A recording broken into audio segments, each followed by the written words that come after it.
All right. Looks like people are hearing about Sustainable Westchester's Energy Smart Home through their municipality. That's awesome. We've got a lot of people here wanting to learn about all the technologies, which is good because we're going to cover them all tonight. We'll be talking about home energy efficiency and heat pumps for sure.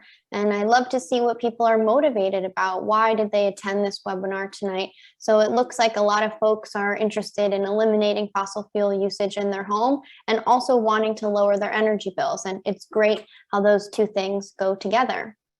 Definitely worth it to be exploring options depending on the age of your heating and cooling system. This is definitely a worthwhile time to take a look into things. And we have a lot of homeowners on the call.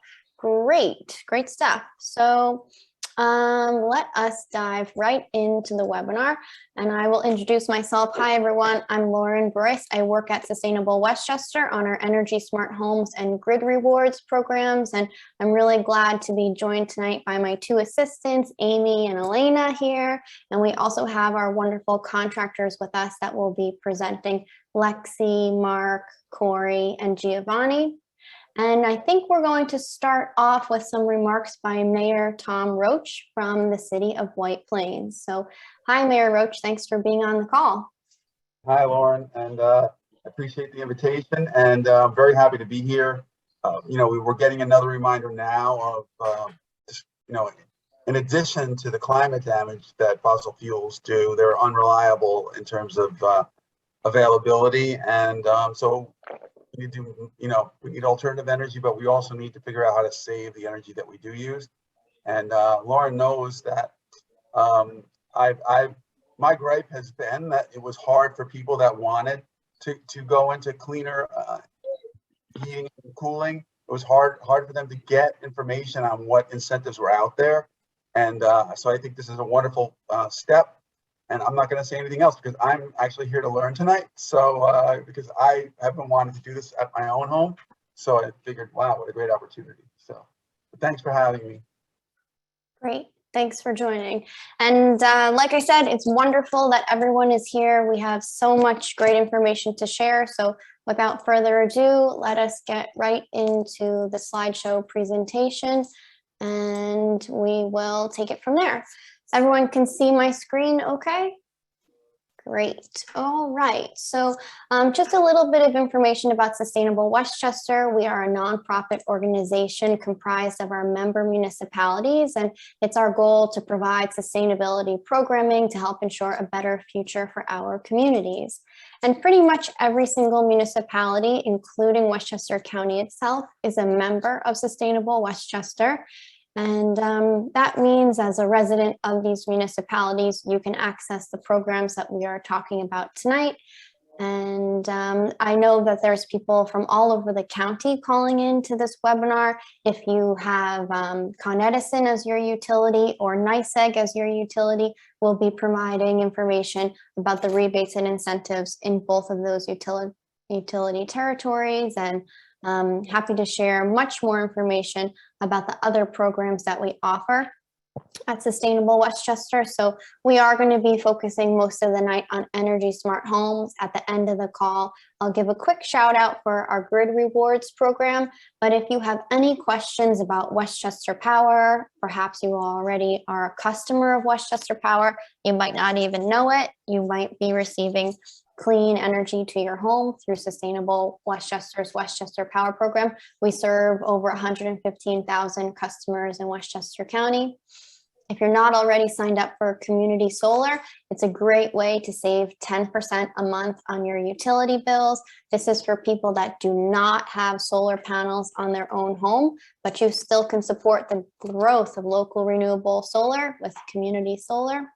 And we also have information if you're looking to purchase an electric vehicle. Maybe you want to switch over your landscaping to electric. If you have questions about recycling or commercial heating and cooling, we can also help with that. So Energy Smart Homes is a program of Sustainable Westchester, and we receive funding to put on events like this via a grant from NYSERDA, the New York State Energy and Research Development Authority. And NYSERDA is funded by the taxes we all pay on our utility bills. Next time you are looking at your utility bill, you may notice there's a small fee that's called the SBC charge. And perhaps you've looked at your bill before and wondered what all those taxes and fees are. Well, now you know what one of the lines are. SBC goes towards funding NYSERDA. And I say that little spiel because throughout the night, you're going to hear rebates, incentives. Well, those rebates and incentives are coming from our taxes. So really, it definitely makes even more sense as a prudent consumer to take advantage of these programs that are being offered by the state because they really are worthwhile. And as we talk about the program, certainly our efforts tonight are focused around Westchester County, but there is a network of clean heating and cooling community campaigns. So if you have a friend that lives someplace else in New York State, perhaps you have another home or a family member you want to tell this program about, we can connect you to the other community teams and they can participate in these programs as well. The rebates and incentives do vary across the state, but the programs themselves exist.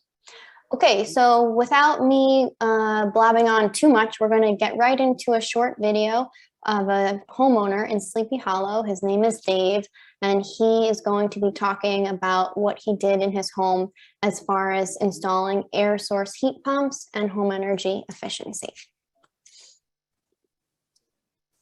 I think you just have to unmute, Amy. Yes, that would be helpful. All right, let me know how it goes.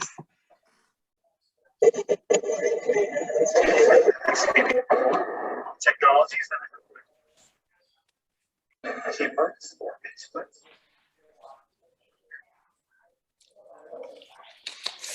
Technical difficulties, I think. Not working. Yeah, when you click share, did you say optimize for screen? Sometimes Zoom video doesn't always work, which we're prepared for. It's okay if it doesn't work. I will try that one more time. Try one more time. And while Amy's loading that up, I'll mention we're just going to watch the first minute of this video, but this is a 5-minute video on our YouTube page that you're more than welcome to check out.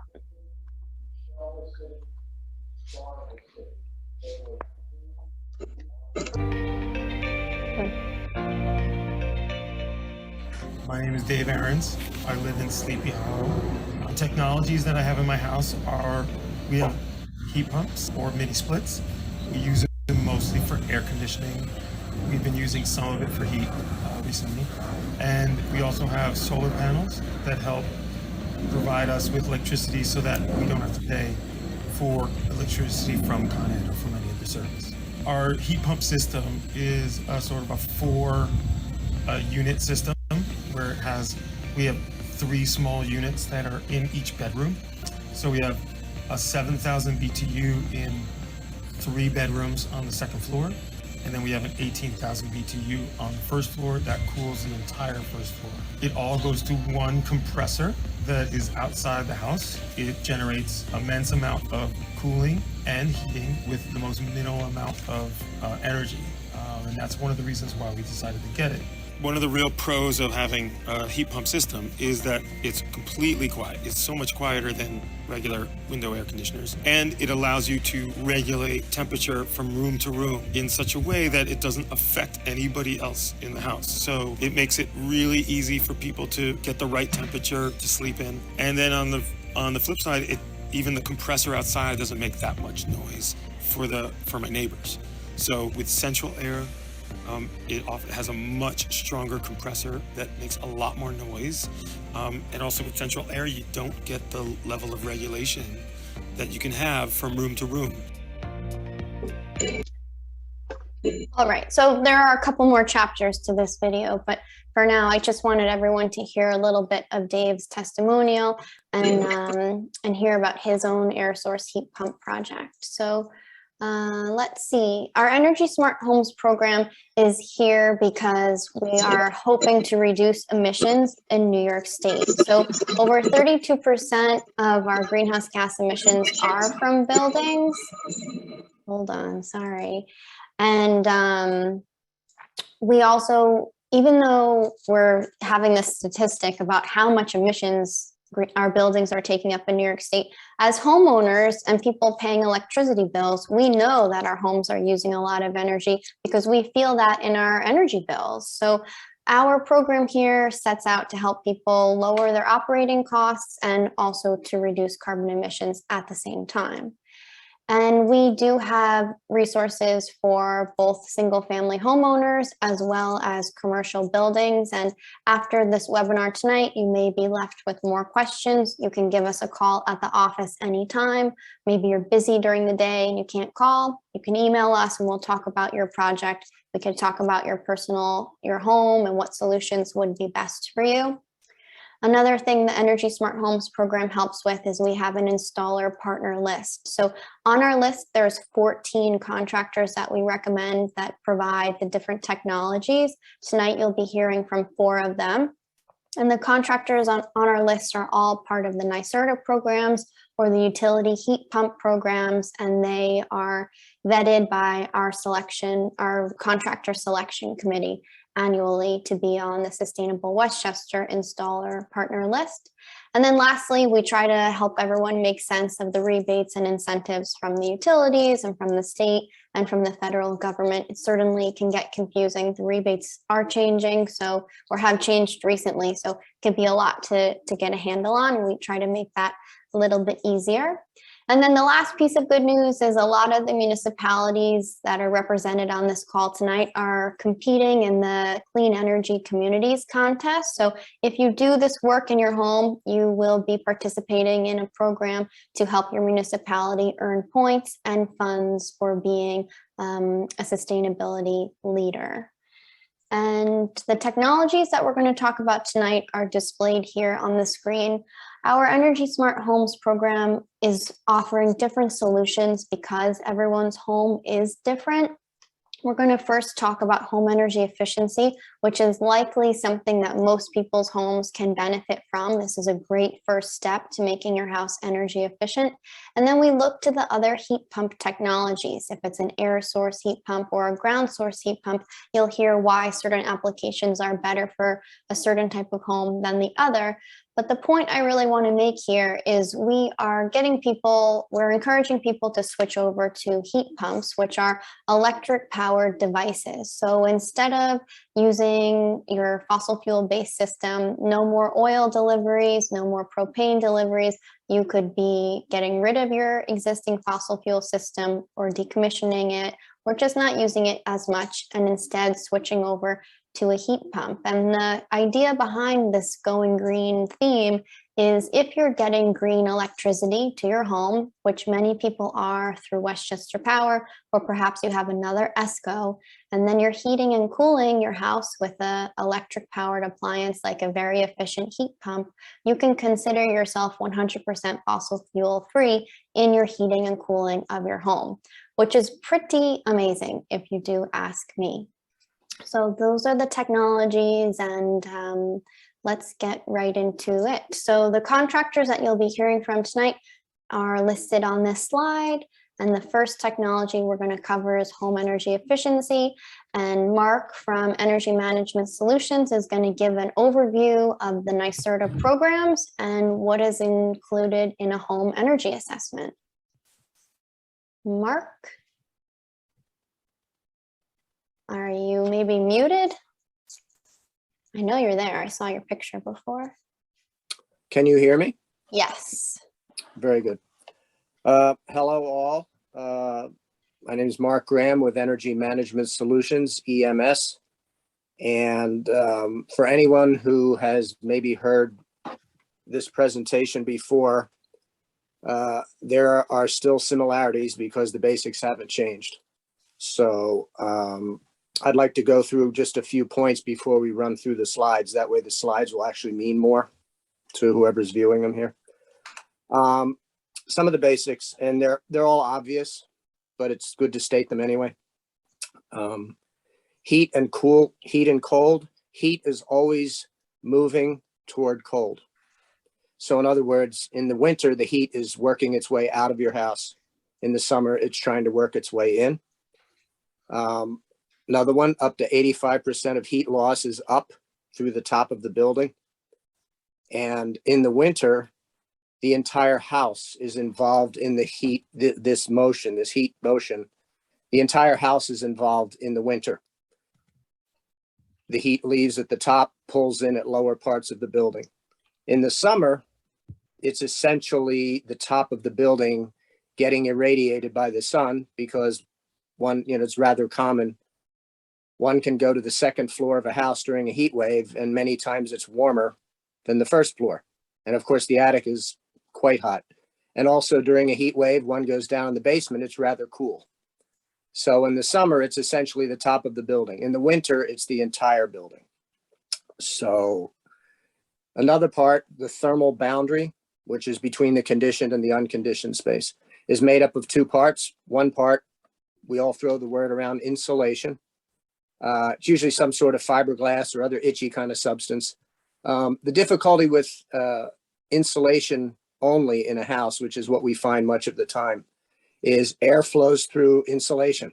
Pardon me. Fiberglass usually. Air flows through fiberglass in the same way wind will blow through your polar fleece sweater.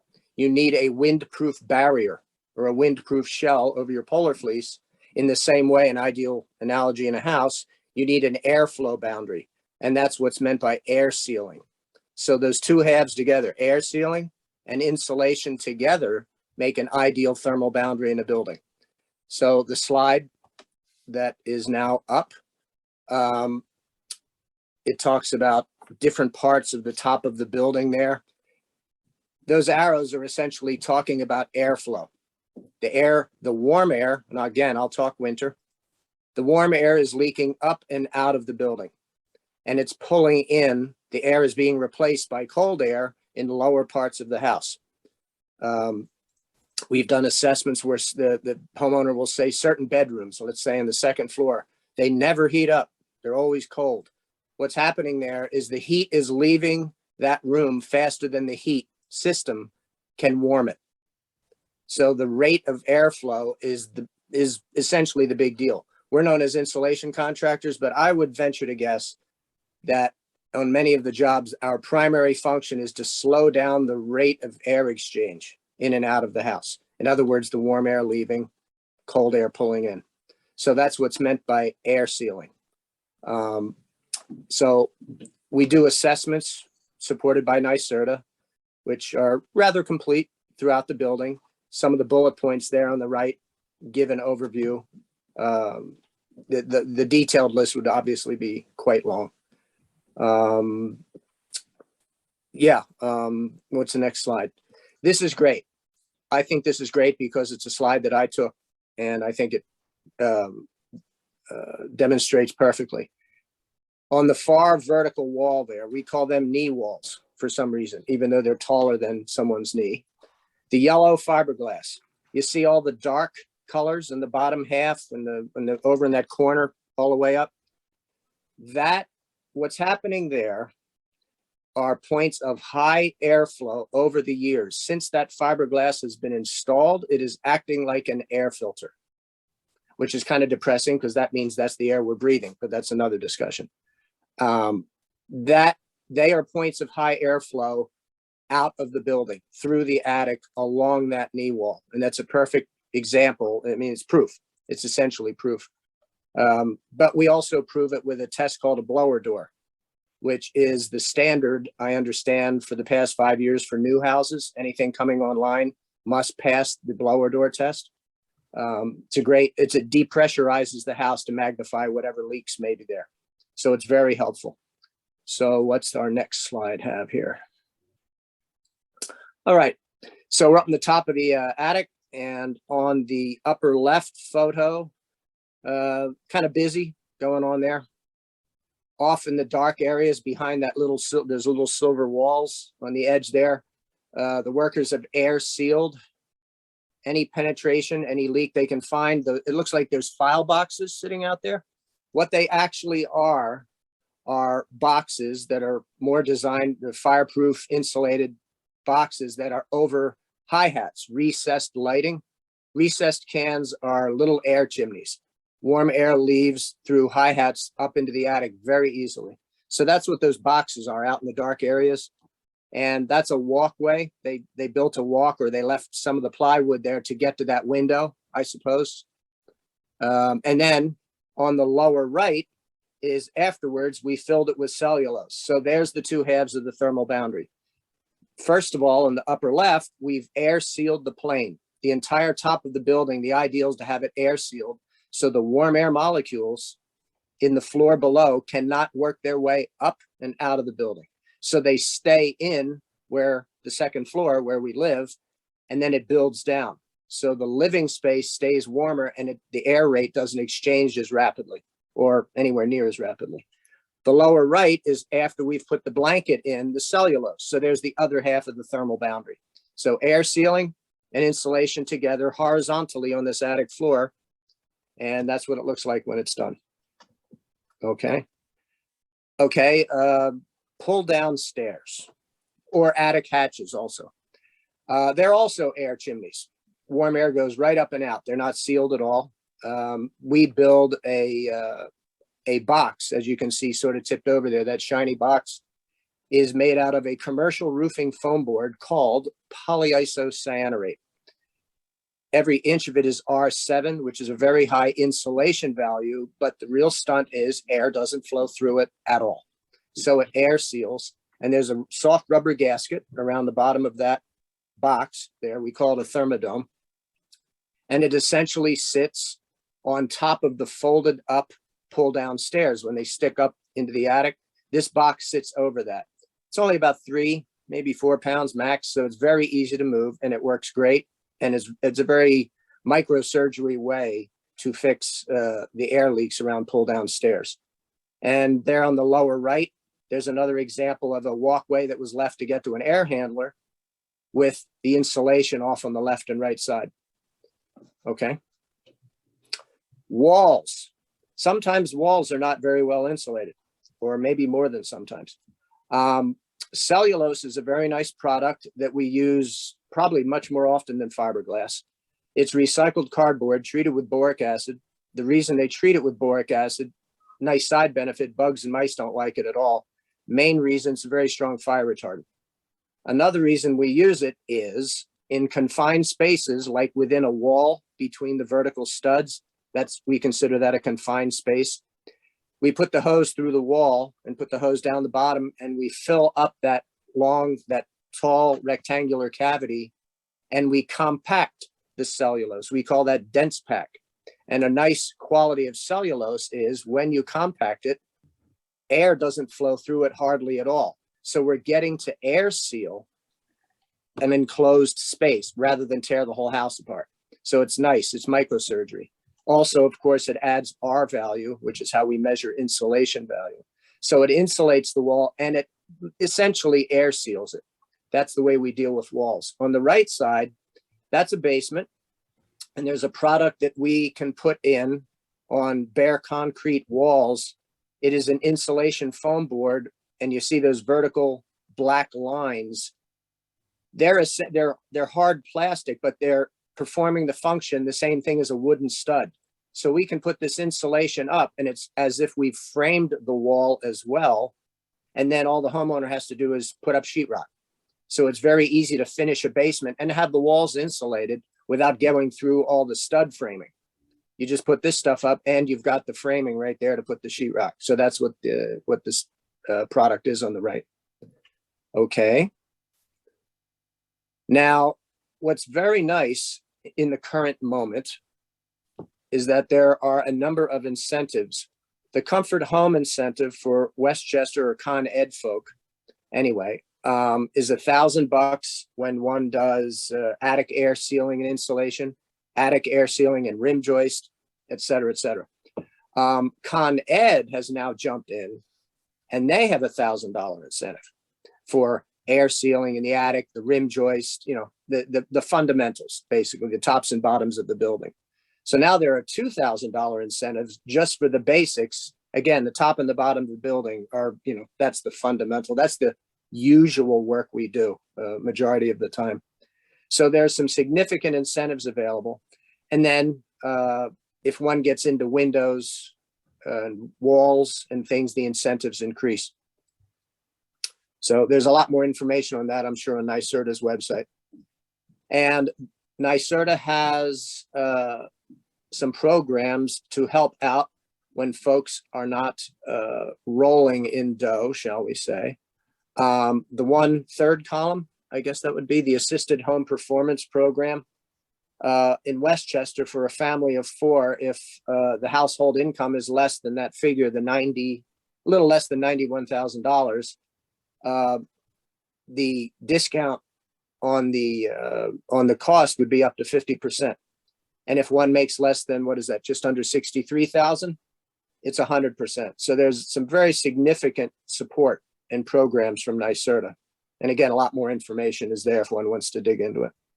And these examples here are for a family of 4. So typically homeowners that are on the enhanced star property tax exemption likely can qualify for the assisted home performance program. And then this helps you get 50% of an additional rebate up to $5,000. And the Empower program, if you know anyone that lives in an apartment building or is a homeowner that is receiving supplemental nutrition, SNAP, or HEAP assistance, they can likely qualify for Empower. So certainly please reach out, give us a call tomorrow. We can help you get enrolled in these programs. Sorry, Mark, go ahead. No. That's nice. You fill that in. I'm more on the physics end of it. I mean, I'm aware of all the financing, but I deal with the physics in the front end. So thanks for jumping in. Great. Okay. But yeah, that's essentially the basic presentation, and it's not the high-tech heat pump stuff, but it's the first thing one wants to do is stop the waste. And then it actually could be that your new HVA system could be a little bit smaller, because they want to size the system for a house that's relatively efficient. They don't want to size the system for a house that's a sieve, because the system would be significantly larger. So the first thing one wants to do is stop the leaks as much as reasonable, and then the system can be sized appropriately. Great. Thanks, Mark. So after the remaining presentations, we're going to have breakout rooms. So if anyone wants to talk to Mark about their own home, he will be available in that breakout room. So we are going to move on to our next contractor now, Healthy Home Energy and Consulting. They're going to share a little bit about home energy efficiency, and they're also going to introduce us to air source heat pumps. So Lexi, go ahead. Lauren, hi everyone. It's always nice to follow Mark. He covers all the technical stuff, so I can kind of peruse over it. I'm Lexi from Healthy Home Energy and Consulting. We are another home performance contractor in this marvelous program. We're always super excited to work with Sustainable Westchester and be a part of these campaigns. I've been with Healthy Home for 6+ years. So I'm going to kind of review what we do, how we do it. Essentially, what Healthy Home does is our goal, first and foremost, is to kind of help you understand what's happening in your home, help you understand what you can do to make it more comfortable and energy efficient. I like to start off with this slide just to kind of show people, like, a lot of these images are things that people commonly see in their house. Working left to right, that top left image is an image of like a rim joist where your foundation meets the structure of your home. Moving towards the right, there's a nice big hole in an air duct, dirty insulation, and some like insulation in attics, and uncovered recessed light covers. All of these things are areas for air leakage and areas that could possibly be improved in terms of indoor air quality. That kind of fiberglass doesn't look too clean, similar to what Mark showed before, as well as improved insulation. Next slide. So we do this by figuring out where your home is. Every situation is unique. Every single situation that people live in is unique to the people, not just the structure, but the people that live in it. I like to use the example that if I had any control over my thermostats, I'd probably go through a lot more oil though. I'm married, my husband controls the thermostats, I'm constantly cold. So the people who live in their home are certainly a very large factor to this kind of like house as a system approach. So our goal is to kind of find out where you are, to help you understand what you need to make the home more comfortable and energy efficient, better insulation, improved indoor air quality measures, and other things to make the home more energy efficient. And like Mark mentioned, kind of reduce the load, the heating and cooling load that your equipment has. So if you do choose to move towards getting off of fossil fuels, we can help you get there by first reducing it and then putting in this new equipment to make sure it works as we'd expect it to. Next slide. So like I mentioned, first we test the home. Healthy Home performs a whole home evaluation. It's about 2 to 3 hours worth of testing.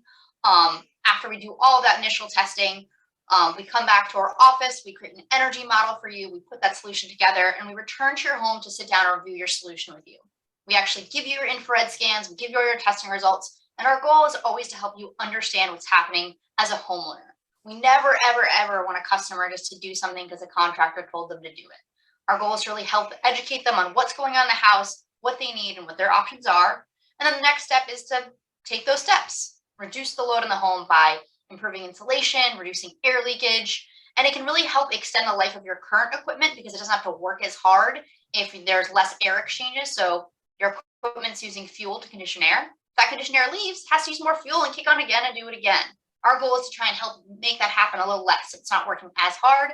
And then the next step is to maybe get off of fossil fuels, install a geothermal heat pump, which I'm sure we'll hear about later in the presentation, or air source heat pumps. And like Mark said, we really are trying to get the load as low as possible first and put your house in a condition to make sure the super efficient equipment we install functions as we'd expect it would. Next slide. So again, just to kind of really highlight on what Healthy Home does, I do like to be transparent and let people know up front. New York State does have a free energy audit that you can get at no cost to you. A Healthy Homes evaluation is just a little bit more intensive than what's included in that free audit. Therefore, we do have a copay with our evaluations. I'd be happy to discuss that more in depth with you, but I do just like to let people know that right up front. Our evaluations will always include a blower door test, like Mark mentioned. We want to understand how much air leakage is happening in the home. This blower door actually lets us get a numeric value to how leaky the house is. We always do combustion safety and efficiency testing. Of course, a thorough visual inspection. We also do picture-in-picture infrared scanning. You can see the bottom 2 images there, give you an idea of really us being able to see and to identify where all the air leakage is happening. You as a homeowner know your house better than we do. We spend a couple hours in there. You live in there day in and day out. You feel those drafts. But the last thing we want to do is seal up one draft over here that you always feel, and all of a sudden, all the way across the house, there's another draft. It may seem strange, but that can definitely happen. So we always like to identify all of those things. And of course, we're always doing indoor air quality testing. A lot of these measures actually involve reducing the amount of uncontrolled air leakage, which is great for your energy efficiency. The last thing we want to do is make your home very, very what we call tight. So get the air exchanges very low, and all of a sudden I'm coughing a little more, my eyes are itchier, you're kind of seeing more dust in your house. So we want to be very cognizant of that through this process. So we also do that. Next slide. Like I mentioned, after we do all this work, a lot of times people do want to move towards making their home more energy efficient by getting off of fossil fuels. One option for this is air source heat pumps. Air source heat pumps can be both ducted, meaning like if you already have existing air conditioning vents in your home, we can possibly use those, or ductless. So like the upper left image is of like a ductless wall unit. There's also floor mount units and like these kind of like potato pancake recess units. There's lots and lots of options. But similarly to like the idea of a traditional AC, there's a outdoor unit, and as the video showed earlier, it's a lot quieter than a traditional AC. And basically there's piping that gets run into the house, whether it be to an air handler that then distributes that air through your ducts, or directly to those wall mounted or floor mounted or potato cake units. So there's lots and lots and lots of options with air source heat pumps that allow people to really kind of take advantage of their situation, or maybe put AC in an area they never thought they could because they couldn't run ducts to it. Next slide. So I try and keep this simple here.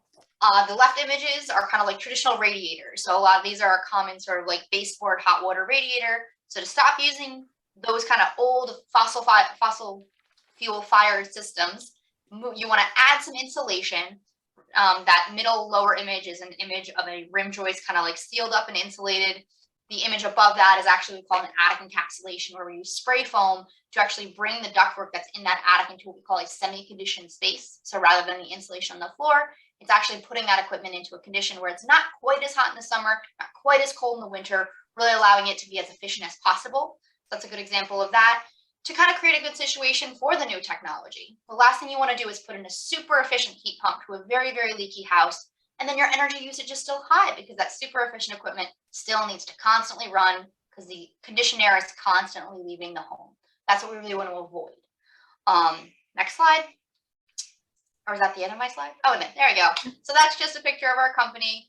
Like I mentioned, we are a full service contractor. We do execute all aspects of our solutions in-house with full-time staff, from the installation and air sealing all the way through to air source heat pumps as well. I am the shortest person in the company. Yes, I'm the tiny one in the middle. So if you have any questions or concerns, don't hesitate to give me a call. I'm sure Lauren and Amy and everyone at Sustainable Westchester is all over it. So my contact information will be in the chat. If you call my company, you will get me 99.999% of the time. I answer the phone. So if you have any questions, or send me an email, call the office. I'm happy to connect you with a healthy home expert to help make your home more comfortable and energy efficient. Thanks. Thanks, Lexi. I tried to talk slow. It didn't work. Sorry, It everyone. did. It worked. It worked. Do you want to just quickly answer the question Michelle has? Is there a better time of the year to do a home energy assessment depending on what the weather is outside? I'd love to answer that. So essentially, when it comes to like our testing, our goal is to have a temperature difference between the inside and outside. So a lot of people think, oh, I need to have this done in the winter because that's when I feel those drafts. Those quote unquote drafts are actually happening year round. It's simply though that people tend to not notice them more in the summer. So our goal is to have about a 10-degree difference. So we do perform them year round. It just gets a little more tricky to get the infrared in the shoulder seasons. So, but for an ideal, if you really want to make sure you're really getting some great infrared images, we're aiming more towards like summers, winters. Just there's like a few weeks in those shoulder seasons where it's a little more tricky, but we do perform them year round. The blower door that actually measures the air leakage of your home is not at all impacted by the weather. So that the only thing that really is impacted is purely the infrared. But we always make it work. There is not a day where I say, oh, we're not doing an evaluation. We have had it where we've gone out and we can't get good infrared, and we'll actually come out again at no additional cost just to make sure we can get good infrared. But for the most part, there's only like a few weeks in the year that we actually experience any trouble with that. Okay, great. Thanks, Lexi. No problem. All right. So just to review with everyone, we just heard from 2 different energy efficiency contractors. You heard from Energy Management Solutions first. They also give a free home energy assessment. Now you just heard from Lexi. Her company serves for home energy efficiency installation, but also air source heat pumps. So the next contractor we're going to hear from is Val Heating and Cooling. Giovanni is on the line and he has a cold, so he gets extra bonus points for coming to the webinar tonight. Or one more thing, can I just, Yeah. sorry, quick thing. I know Mark mentioned the incentives earlier. There is, if you're in the Con Edison territory, you do get $1,000 from Comfort Home and $1,000 from Con Edison. Comfort Home is honoring that for those that are in the in that area that aren't Con Ed customers. So you may still be eligible for that additional $1,000 through Comfort Home because they didn't want it. There was just like a situation with it.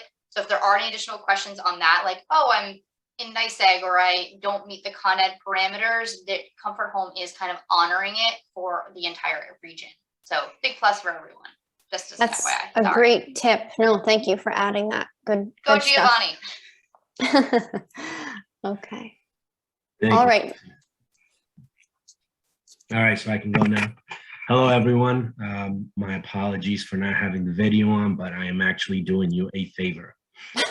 Showing my face right now. So Bell, let's jump into it.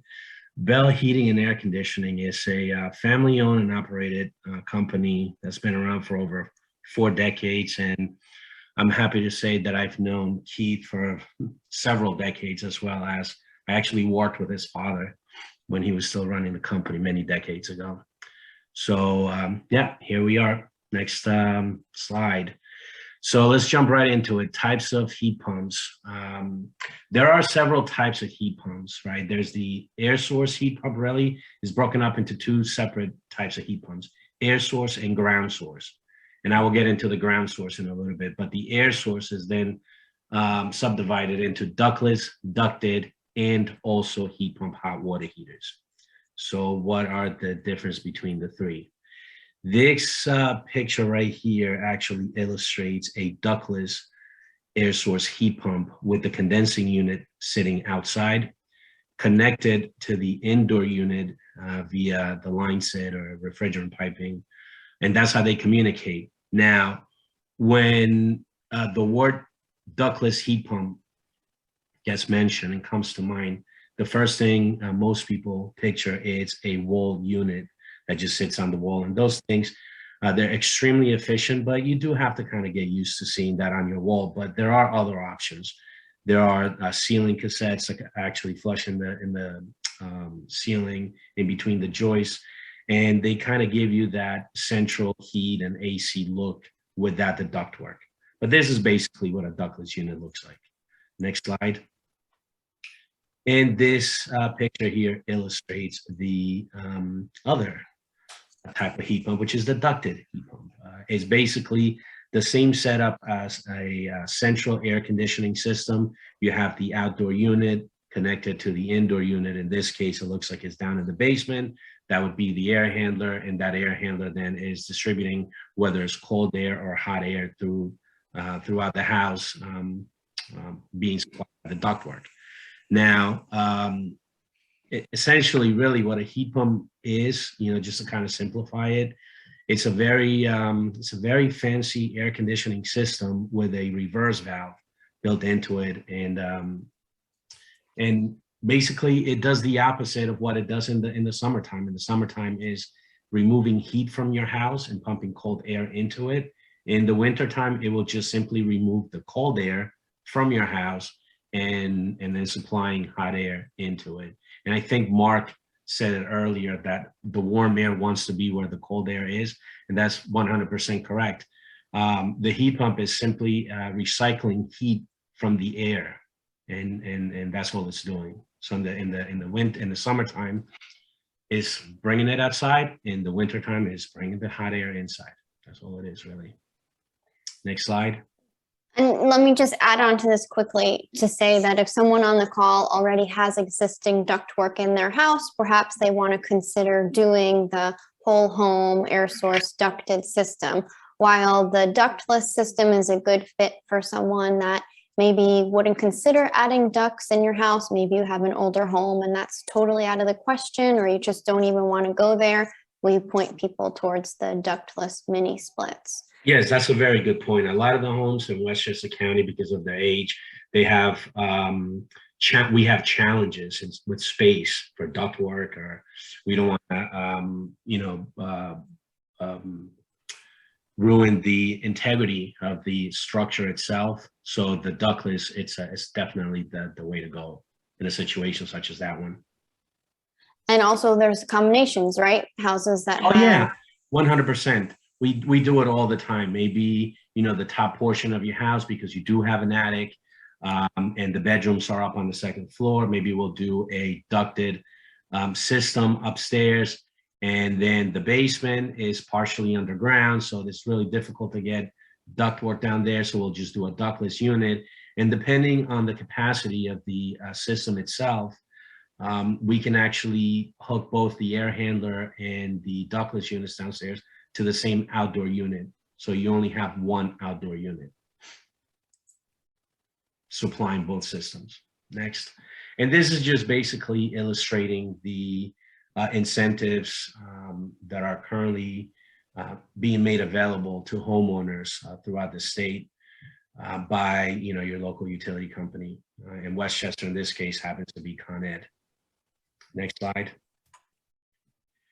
Now we are going to talk about the heat pump hot water heater, which is actually a really neat technology. It's a water heater, just basically what it is, a water heater with a heat pump on it. And the heat pump, it can't be put in a crawl space. I mean, there are certain things that we look for. It cannot be installed in a closet either if your hot water heater is currently, in a very small, tight space. This heat pump hot water heater does need space to kind of breathe, essentially. What it's doing is it's taking the ambient air. So this is actually very good if you have your hot water heater in the basement, in the mechanical room, or in a garage somewhere, and it gets really hot and humid in the summertime.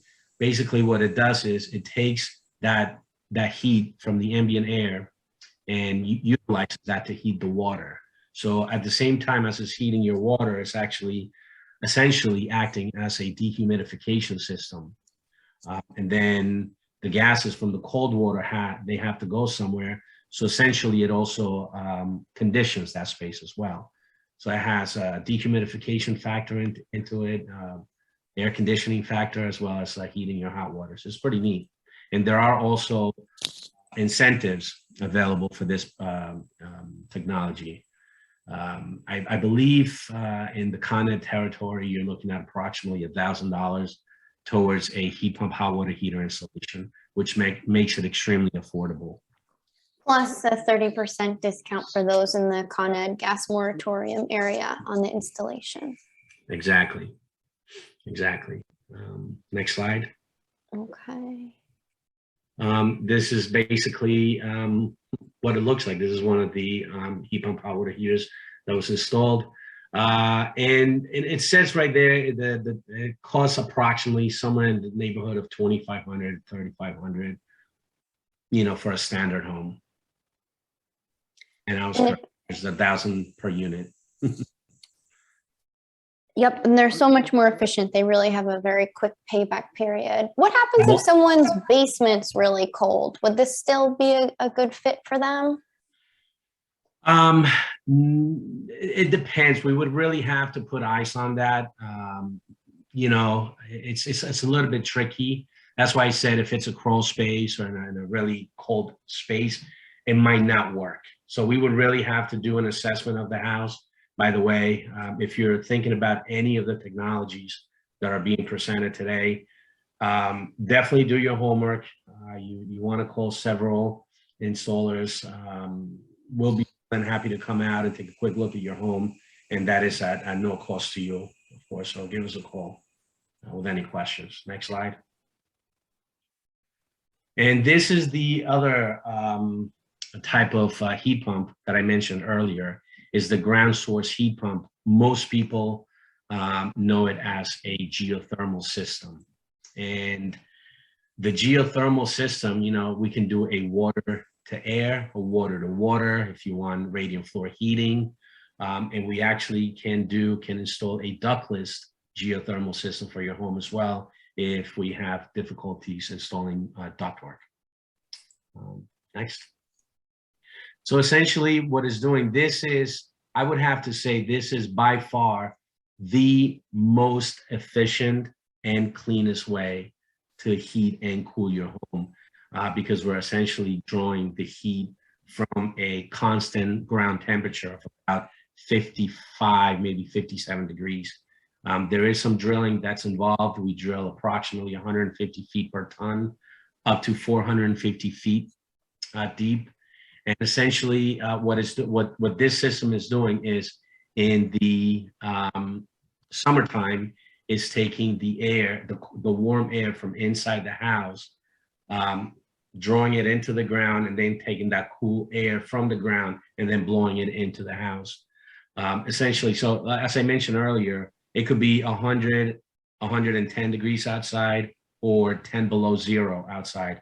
That ground temperature is always the same. So the system is extremely, extremely efficient. A modern day heat pump, talking about the technology today, it's a lot more intelligent than it was 5, let alone 10 years ago. This can achieve up to, a 400% efficiency for your home, where your regular fossil fuel heating system may reach maybe a 92% efficiency if you want to be nice to the current fossil fuel heating system. So you do the math, a 92% efficiency up to a 400% efficiency. It's extremely efficient. And in the wintertime, it does the opposite. It takes the cold air from your house out of the house and then brings the warm air into the house, again, from that constant ground temperature of about 55 degrees or so. And hot water, as a matter of fact, it's a byproduct of this system. So essentially, quote unquote, you'll be getting free hot water as well for hot water consumption. Okay, good. I see. I'm sorry, Lauren. The ground source heat pump actually has an incentive that the air source heat pump does not enjoy, which is the federal tax credit of 26%. Air source heat pumps do not qualify for that. Ground source heat pumps do. I don't know what, oh, there we go. Do you want to just quickly comment on the efficiency of the heat pumps on the really cold nights of winter? Well, yeah, like I said, you know, it could be 10 below zero outside, and that ground temperature is still at the 55, 57 degrees. So they are extremely efficient. For heating your home, this is by far the most efficient way of heating your home. Okay, good. And as far as the rebates and incentives are structured, the rebates for Con Ed customers are really helping folks either remove and decommission their existing fossil fuel system, or take the other choice to prioritize, to install a thermostat to prioritize the heat pumps. So definitely we want to see people relying on their heat pumps if they choose to leave their existing system. That is correct. And as a matter of fact, you know, when we hear the word rebates and you think, well, there's going to be a lot of paperwork involved in getting that, maybe as a homeowner, you won't want to tackle that challenge. That's something that we do for you. So we apply for the rebates on your behalf.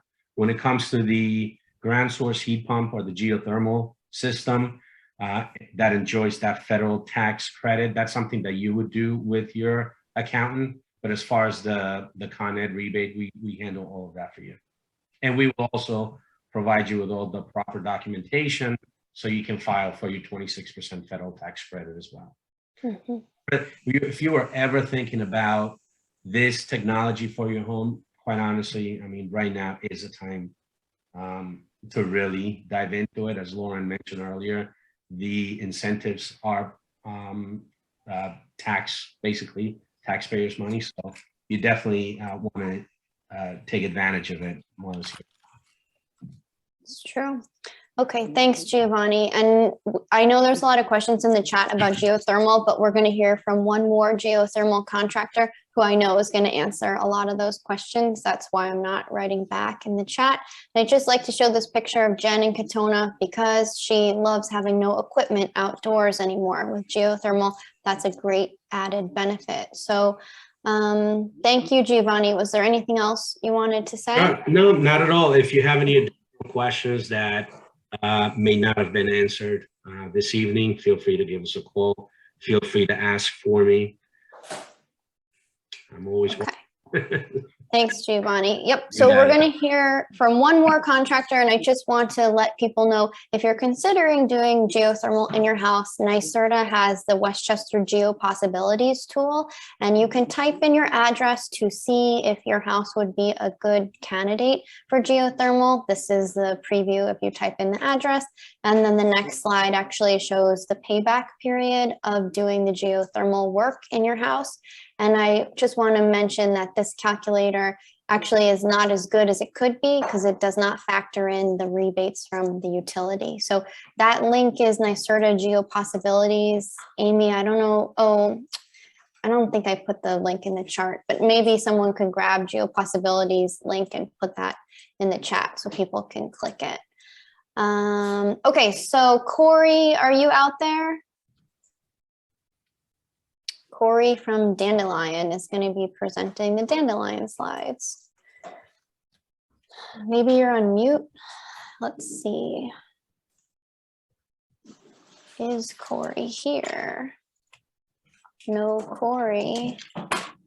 No Dandelion. Okay. All right, that's okay.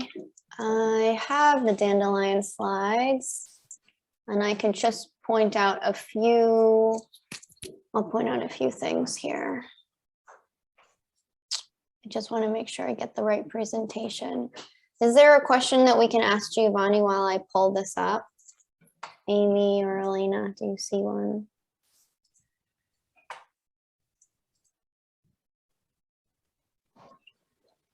Yes, Maria asks if any of the companies serve Rockland County. Oh, good question. Healthy Home does not, but I believe Energy Management Solutions does. Mark? We are based in Rockland County. Okay. Good to hear. I've been referring the wrong people to the wrong place, Mark. Yeah, unfortunately, we do not go over to Rockland County. Well, we're the backwater back here, you know. All right, so I'm just gonna quickly share a few of the dandelion slides. I don't know why they're not here tonight, but they really were speaking to a lot of the questions that people were putting in the chat. Definitely speaking to the amount of fossil fuels we're using in our home. And Giovanni talked about the wintertime heating, summertime cooling that could be gained from geothermal. But I like some of the pictures that they have in this slideshow, so I thought I'd just pull them up. So this is an example of the well that is drilled in someone's backyard and the piping that is put through the well to then connect into someone's basement. So certainly the drilling can be invasive to someone's yard. This is a picture of when the project is all done. The yard is kind of returned to a rough grade here, and it's a great opportunity to either reseed your yard or also plant for pollinators. But certainly when drilling for geothermal, there are better conditions. Giovanni, do you want to talk about why rock is a good place to drill? Yes, of course. And you know, it's actually Westchester County. Most people think that, hey, you know, I live in a pretty rocky area. It may not be good for the geothermal system. As a matter of fact, we want rock. We want to hit rock simply because it maintains the integrity of the piping that will be drilled into the ground. And from the picture before this slide, Lauren, when you showed right here, the pipes going into the basement. So essentially we're gonna drill approximately a hole 6 inches in diameter. And like I said earlier, up to 450 feet deep. Then you trench the piping into the basement at approximately maybe 4-6 feet deep into the ground. And then we cover that piping, and you will have absolutely no equipment outside of your house. Everything will be in the ground and inside your home. Right. And the drilling can take place in someone's driveway, in their backyard. There's a lot. We've done it everywhere. Yeah. We've done it in driveways, front yards, side yards, backyards. It can be a vertical. We do mainly vertical piping as opposed to horizontal. Horizontal tends to be a bit messier, and you need a bigger drilling site, if you will. So vertical is definitely the way to go. And as you can see here, this is a geothermal system that Dandelion installed, and the tanks behind it, I'm assuming those are the de-superheaters, and basically they are used to store the hot water that the system generates as a byproduct from creating heat and AC, and that would be used for hot water consumption. Right. That's why in a lot of the diagrams, and Dean had asked me this question, why was there a heat pump? Why was there a hot water heater next to the geothermal unit? And that's because there's heat that could be gained and used in the water heating. So why not? It's a double benefit. That's correct. Yeah. So that just basically stores the hot water that's produced as a byproduct.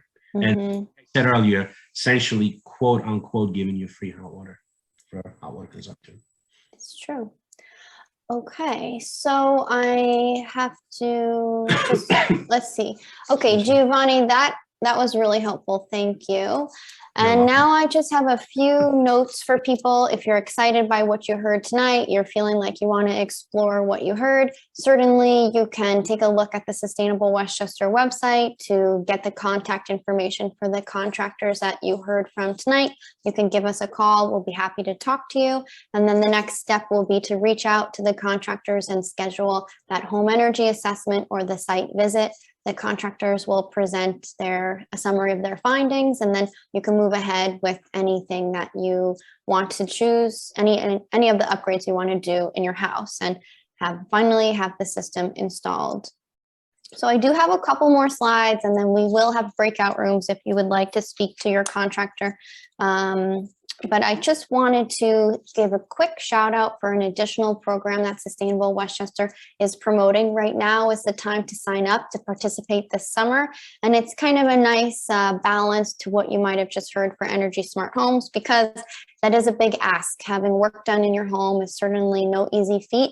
So if you're looking for something temporarily to have a little sustainability, perhaps you're getting ready for Earth Month, our Grid Rewards app is a great way to just download an app and really kind of participate in what we're calling a virtual power plant. It's also a great way to save money on your utility bills. So Grid Rewards is an app you can download to your phone, and it will help you participate in reducing demand during key times of the summer when there is the most stress on the energy grid, when everyone is running their ACs and everyone's just demanding a lot of electricity. Grid Rewards will have demand response events that you can participate in. You're not obligated to, but the more events you participate in, the more money you can get back at the end of the year. So for example, I live in White Plains in an apartment. Last summer, we had in my area 7 demand response events. I participated in only 5, but I still got $106 back for basically raising my thermostat in the summer and not running any major appliances during the demand response event. So super easy to participate. You get a notification on your phone, then you reduce your electricity, and then at the end of the year, you actually get money back from Grid Rewards. And if you are intrigued by what I just said, you can hold your camera phone or you can hold your iPhone right up to the computer screen and scan this QR code right now. It'll take you to the App Store to download Grid Rewards. And it's a great app, let alone participating in demand response, but it's a really cool tool. You can use it to analyze your utility bills. It has real-time data about your kilowatt hour usage, and it also will give you information about the upcoming what you can do to reduce energy in your house. I'm scrolling through the app because I like to look at it often. There's also a great tool. It will tell you when it's a good or bad time of the day to use electricity based off of how carbon intense the grid is. And not to keep rattling off great things about Grid Rewards, but additionally, for every person you sign up that uses your referral code, you get $10 and they get $10 towards their Grid Rewards that are paid out at the end of the season.